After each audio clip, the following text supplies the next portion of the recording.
El siguiente es un programa de opinión que contiene elementos de lenguaje, salud, sexo y violencia aptos para todo público. Horario todo igual.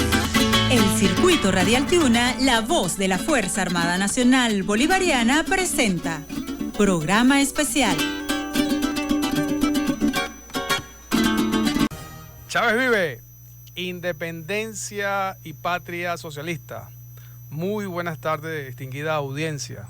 A toda nuestra audiencia, hoy martes 3 de noviembre 2020. Le damos la bienvenida una vez más a su programa educativo y cultural Cátedra del Comandante Supremo por el Circuito Radial Tiuna FM, la voz de la Fuerza Armada Nacional Bolivariana.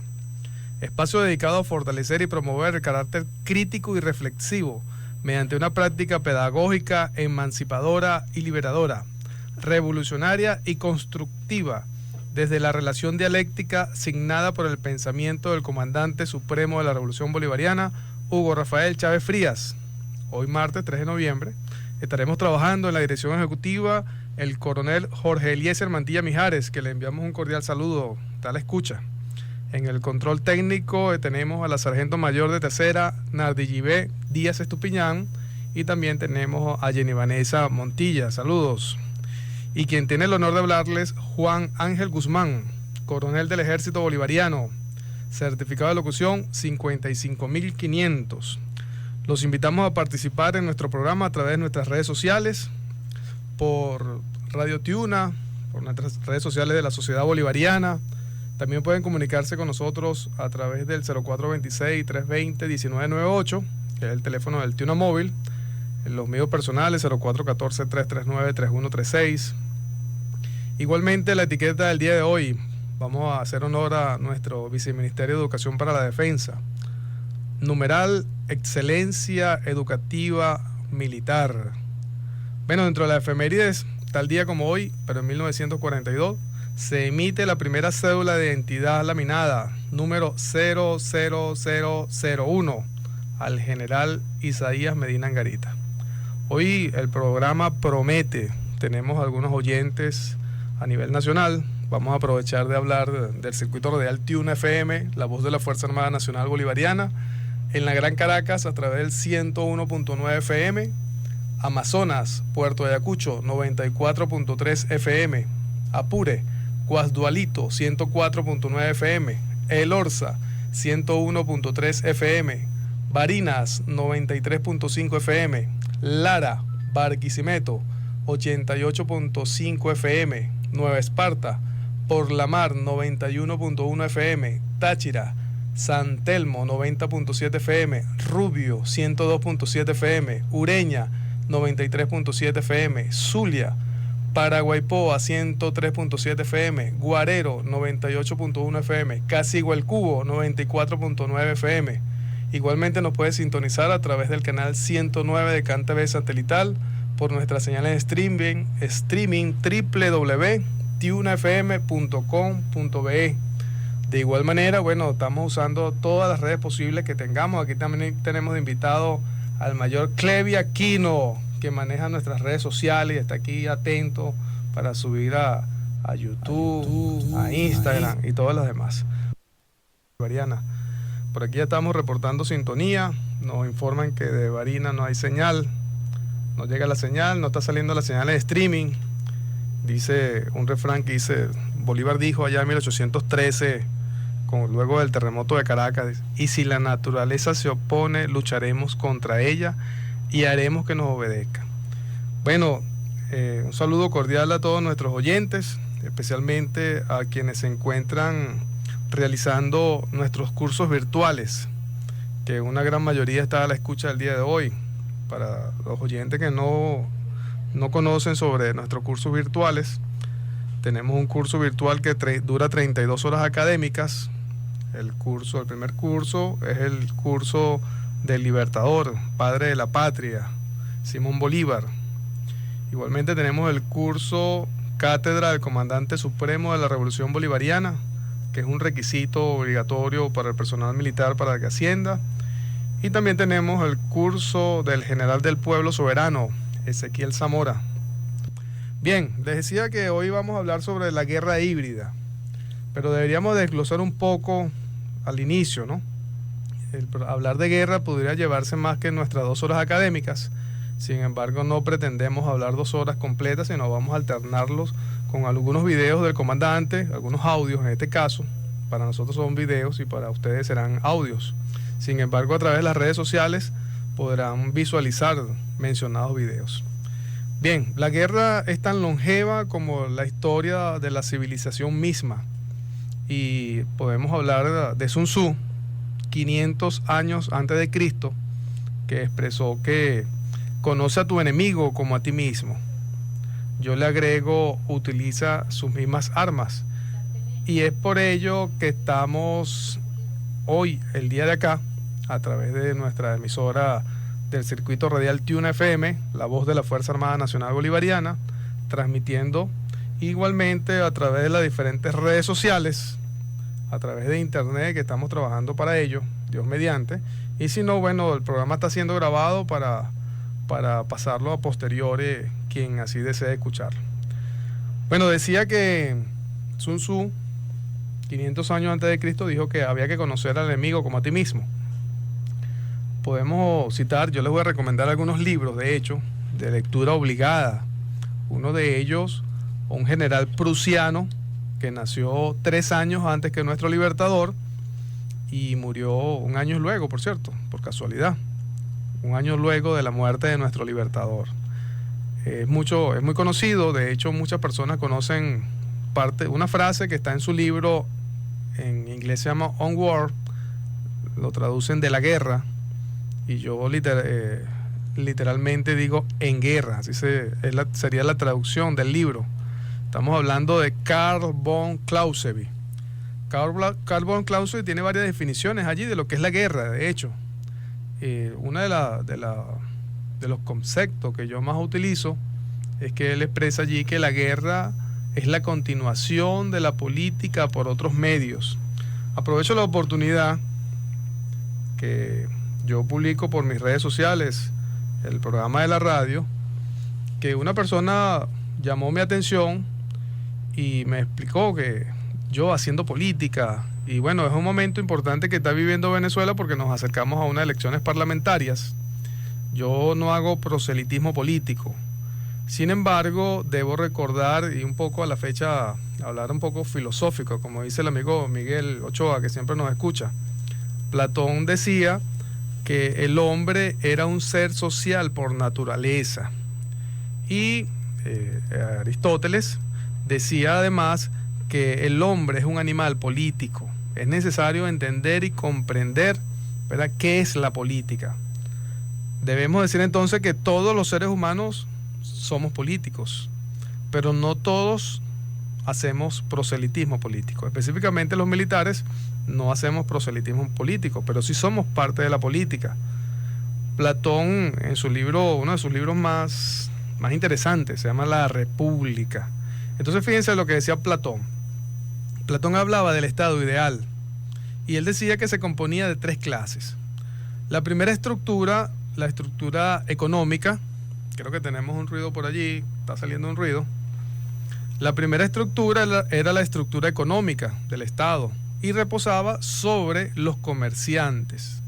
Luego tenemos la segunda estructura, que sería la estructura de la seguridad, que reposaba sobre los militares, y finalmente la estructura del liderazgo político asumido por ese momento por los reyes y por los filósofos. Estamos hablando de la época de Platón, ¿verdad? Entonces veamos aquí 3 elementos fundamentales para el estado ideal. Entonces, en resumen, el comercio, los militares, es decir, la seguridad y defensa, pudiéramos decir en este momento, y por supuesto el gobierno. De hecho, vale la ocasión de que mucha gente confunde Estado con gobierno. El Estado tiene 3 elementos fundamentales y el gobierno es uno de ellos. Y todos formamos parte del Estado. Es fundamental entender esto también. Tenemos aquí un amigo de la casa, un amigo de la Universidad Militar, Francisco González, quien además es especialista en sistemas de integración nacional. Y oportuno el momento, ¿no? Porque hablaba hace unos minutos de esa parte donde los militares éramos, después de la Constitución del año 61, tipo Shakira, ciegos, sordos y mudos. Y bueno, ese paradigma desde entonces ha permanecido y todavía siguen algunas personas diciendo que los militares debemos ser apolíticos. Hasta que llegó el comandante Chávez y nos quitó las vendas de los ojos y nos recordó a Platón, nos recordó a Aristóteles y nos explicó que todos los ciudadanos somos parte de la política, parte de la polis, ¿no? De la civilización. Es importante destacar esto. Y gracias justamente al comandante Chávez, hoy día nosotros los militares en situación de actividad podemos ejercer el derecho al voto, gracias a ese pensamiento ideológico, ese pensamiento estratégico del comandante, que no es igual a hacer proselitismo político, por supuesto. Bueno, por aquí el amigo Francisco González, saludos hermano, bendiciones para ti, gracias siempre por estar atento. Vamos a enviar un audio que nos envió Francisco González para toda nuestra audiencia. Saludos a usted, Coronel Guzmán, también la cátedra Hugo Chávez, y de antemano, bueno, siempre colaborando mutuamente con ustedes, el apoyo que nos han dado, incluso el año pasado en momentos difíciles, cuando nos tocaban esas charlas con ustedes en la Universidad Militar Bolivariana. Allí participamos en varios eventos de la cátedra, conversatorios revolucionarios, y bueno, siempre estamos prestos para estos intercambios académicos y de conocimiento al final. Eso muestra que es un proceso revolucionario que va mucho más allá del hecho netamente civil, sino que es un ámbito cívico-militar, y bueno, eso es el legado que nos deja también el comandante Chávez. Entonces, en este sentido, pues hoy, 3 de noviembre, es un día histórico, tocan 2 eventos electorales muy importantes que atañen y competen pues a toda la vida política regional, tanto de Venezuela como de América toda y del mundo. ¿Por qué? Porque se está dando, por un lado, el inicio oficial de la campaña electoral en Venezuela, y al mismo tiempo es el fin de la campaña en Estados Unidos. Es decir, está cerrando la campaña porque hoy cierran ya las mesas electorales en Estados Unidos, ¿verdad?, con respecto a la elección presidencial. Entonces, es una fecha importante por estos 2 acontecimientos que de alguna manera u otra van a afectar la vida de todos nosotros de aquí en adelante. En ese sentido, Coronel Guzmán, quería también decirle a su audiencia que, bueno, nosotros hemos estado trabajando bastante en el tema de las campañas electorales de estos últimos meses, campañas algunas bastante complicadas, como la que recientemente vimos en Bolivia, donde el compañero Luis Arce, la dupla Luis Arce y David Choquehuanca, pues se hicieron pues devolviendo la democracia y el MAS como partido político y movimiento social en Bolivia contra una dictadura férrea de más de un año aproximadamente, auspiciada desde la Organización de Estados Americanos con Luis Almagro a la cabeza y el gobierno de Donald Trump. Y sin embargo, y a pesar de esa circunstancia tan adversa, pues los bolivianos lograron llevar adelante ese proceso electoral en una situación muy adversa, muy complicada, y hace más de 2 semanas pues se dieron los cómputos ya oficiales en los cuales definitivamente a través del Tribunal Supremo Electoral ya el MAS vuelve al poder, vuelve la democracia. Y hoy, coronel, pues también queremos anunciar que acabamos de recibir una noticia muy buena, porque el presidente Nicolás Maduro ha sido oficialmente invitado a través de Eva Copa, que es la presidenta de la Asamblea Legislativa del Estado Plurinacional de Bolivia, y eso pues también es de mucha contundencia en América Latina, porque de alguna manera se empiezan a tejer de nuevo esos lazos de integración continental como los que había habido con el comandante Chávez, Néstor Kirchner, Evo Morales. Entonces, en ese sentido, eso es muy importante. La otra cuestión tiene que ver con la complicada elección que hay hoy en Estados Unidos, que si bien es el finiquito de dicha elección, porque ya ha habido los votos anticipados de hace más de un mes, donde han votado más de 95 millones de personas, hoy un porcentaje termina esa votación a través de los colegios electorales, y eso, ¿qué es lo que está vislumbrando? Pues una especie de situación bastante complicada en la cual Donald Trump, pues, si llega a perder, no quiere aceptar esta derrota y está llamando pues a sus grupos radicalosos de supremacistas blancos, de ultranacionalistas, para que salgan a la calle. Entonces vemos una situación bastante complicada que no se había visto de hace muchos años en Estados Unidos, tanto así que es posible que ocurra algo parecido a lo que ocurrió en el año 2000, cuando se perdieron las elecciones por parte de los republicanos, y eso llegó a la Corte Suprema estadounidense de aquel momento, y un mes después es que se dictaminó a través de una sentencia que el presidente había sido George Bush hijo, y resulta que la mayoría de votos los había tenido Al Gore. Otra cuestión que tiene que ver con el sistema complicado de elecciones en Estados Unidos es el tema de los colegios electorales. ¿Por qué? Porque si bien, por ejemplo, en la elección de 2016 Hillary Clinton había ganado con más de 3 millones de votos, a través de los colegios electorales y las tendencias electorales de estos colegiados, que son los que vota la gente realmente, entonces se va a ver la tendencia electoral, que no necesariamente puede ser mayoría, pero que puede ser la ganadora. Entonces, en ese sentido también no se ha clarificado totalmente cómo quedaría la elección hoy, cuál tendencia sería la ganadora. Entonces, como es una cuestión bastante cerrada, bastante complicada, vamos a verlo hoy en horas de la noche. Entonces, en ese sentido, pues estaremos atentos de todas estas informaciones y continuaremos con estos debates. Sin embargo, también para agregar sobre eso, recientemente hubo un movimiento de una jueza muy conservadora en Estados Unidos, auspiciada por Donald Trump, la jueza Amy Coney Barrett, la cual, apoyada por el presidente, se erigió como una más de los 9 posibles votantes del Tribunal de la Corte Suprema en Estados Unidos, y esa corte, con ya visto 6 votos conservadores, puede prácticamente elegir el nuevo presidente de Estados Unidos en un futuro inmediato. Entonces, aunque Trump pierda hoy, aunque pierda por los votos, podría ganar por la vía de los colegios electorales, y si no ocurre así, seguramente, como él está diciendo que hay un fraude a través de las boletas, de los correos, porque no está asumiendo que eso sea válido cuando eso tiene años, ese sistema en Estados Unidos, y es la mayoría que ha ido a votar así también demócratas, porque el tema del virus en Estados Unidos, como ya todos sabemos, ha sido bastante desproporcional la actuación de Donald Trump en ese sentido, bastante mediocre, y los republicanos se han cuidado de ir a votar, y en ese sentido, pues, la mayoría, hasta donde se sabe a estas horas, han votado, son republicanos a favor de Joe Biden. Entonces, en ese sentido,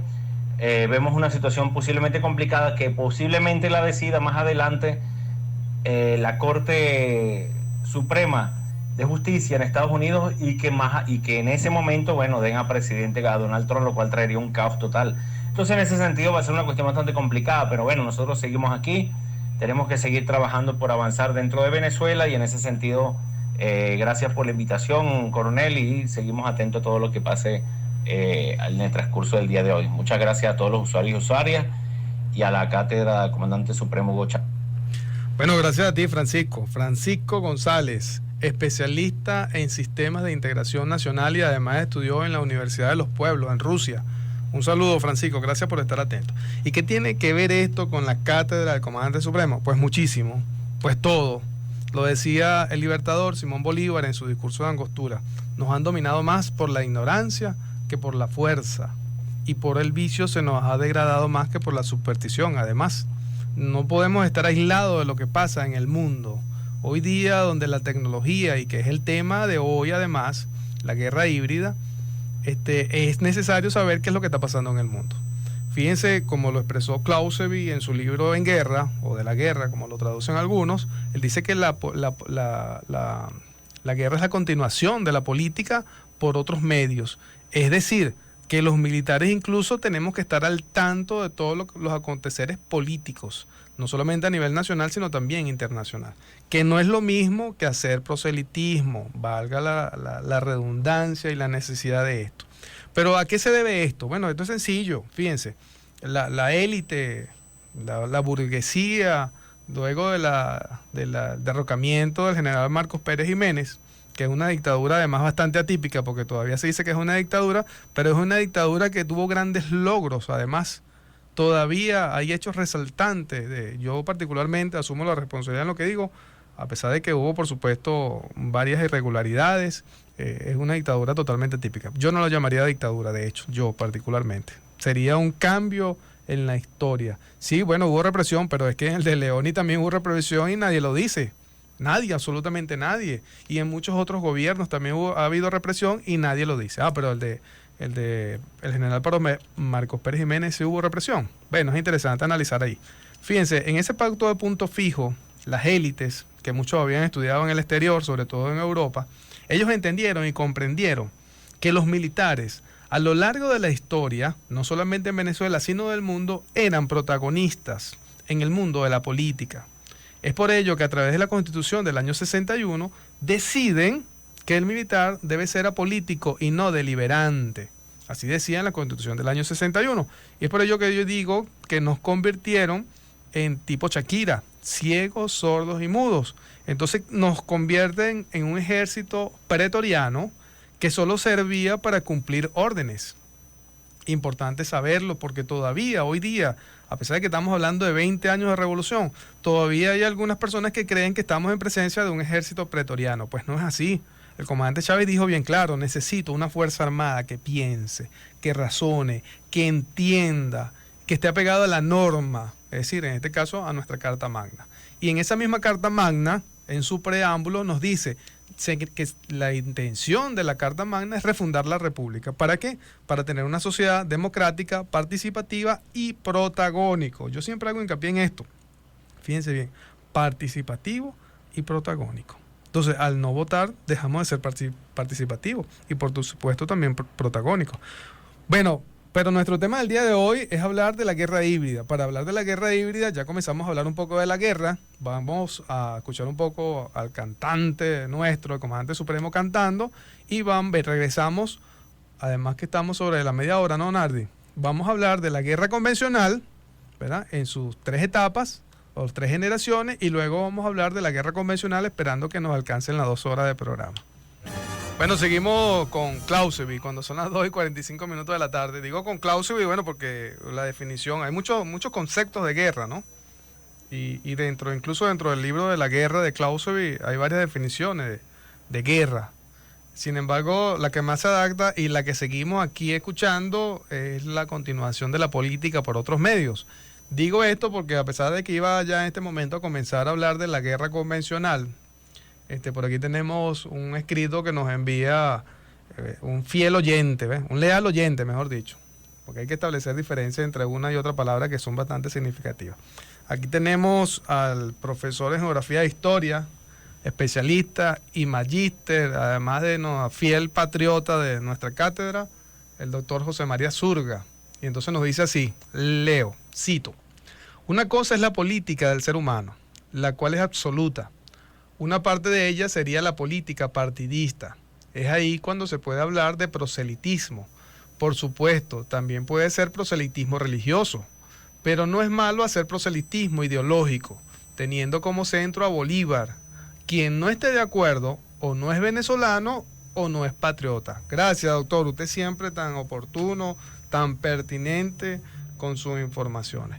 Bueno, de hecho ya nuestros oyentes están reportando sintonía, ya están hablando de la guerra híbrida y eso que todavía no hemos nosotros comenzado a hablar de guerra híbrida, no hemos pasado ni siquiera la guerra convencional. Voy a leer algunos mensajes de específicamente de nuestros estudiantes que necesitan, ¿verdad?, participar en esta guerra híbrida, porque de hecho, vale decir que estamos haciendo guerra híbrida.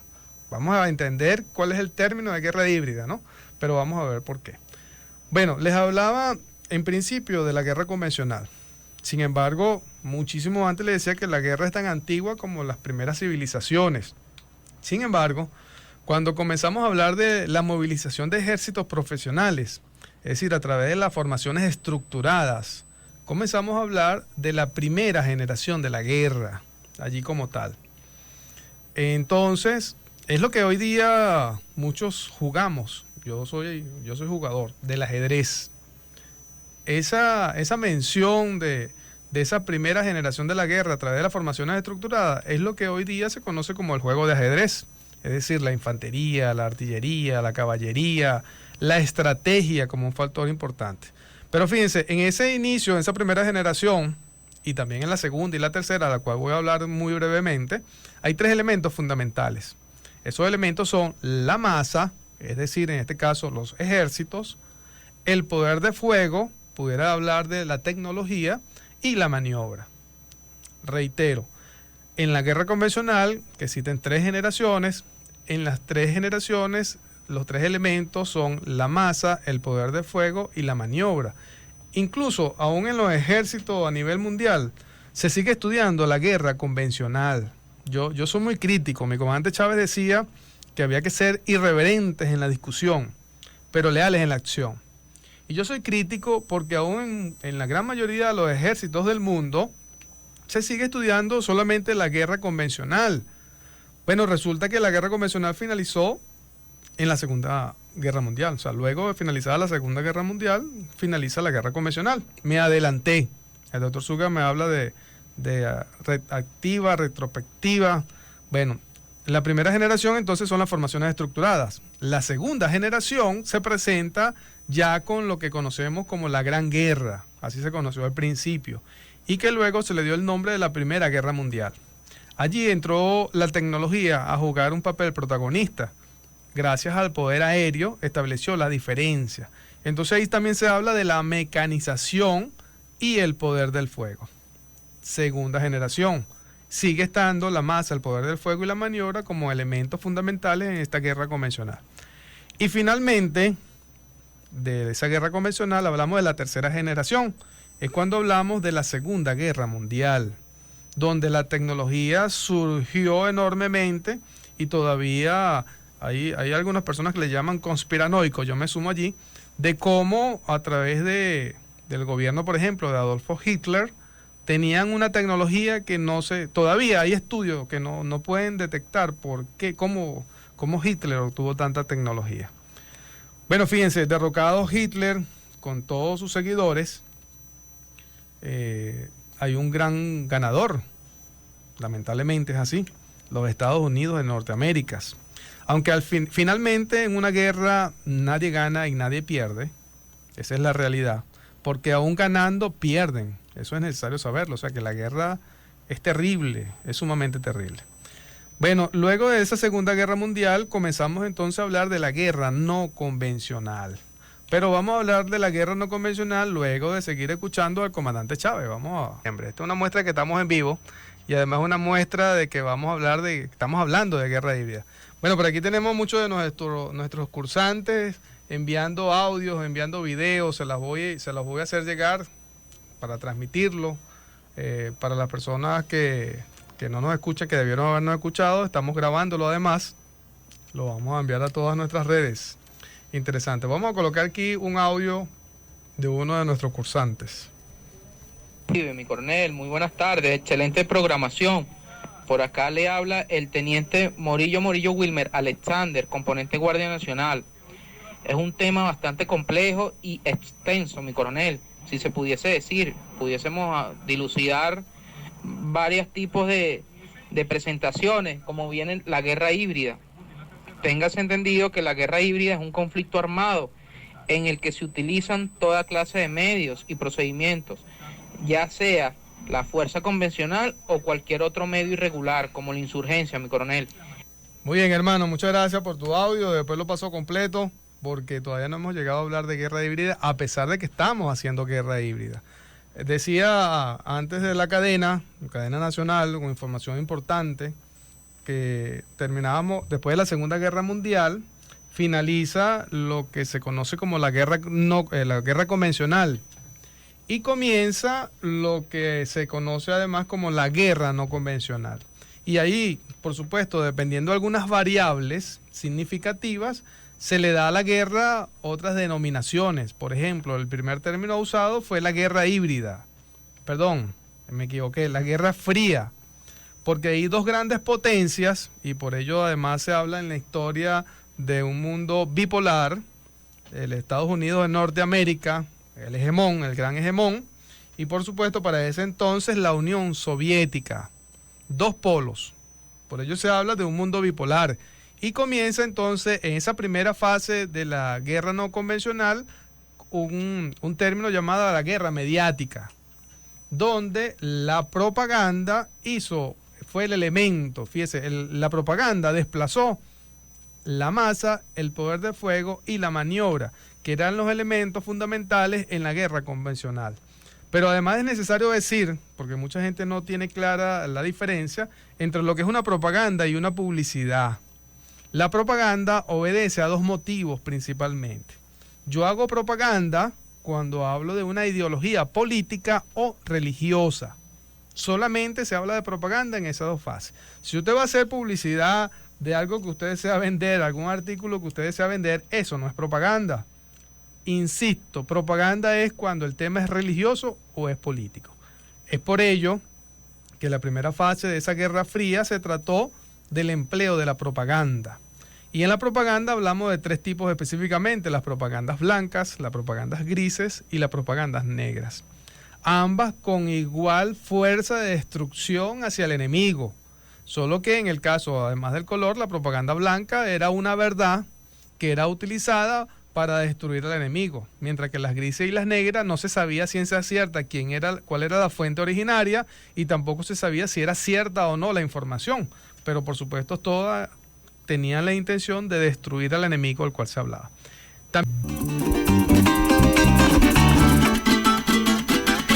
El Circuito Radial Tiuna, la voz de la Fuerza Armada Nacional Bolivariana, presentó Programa Especial.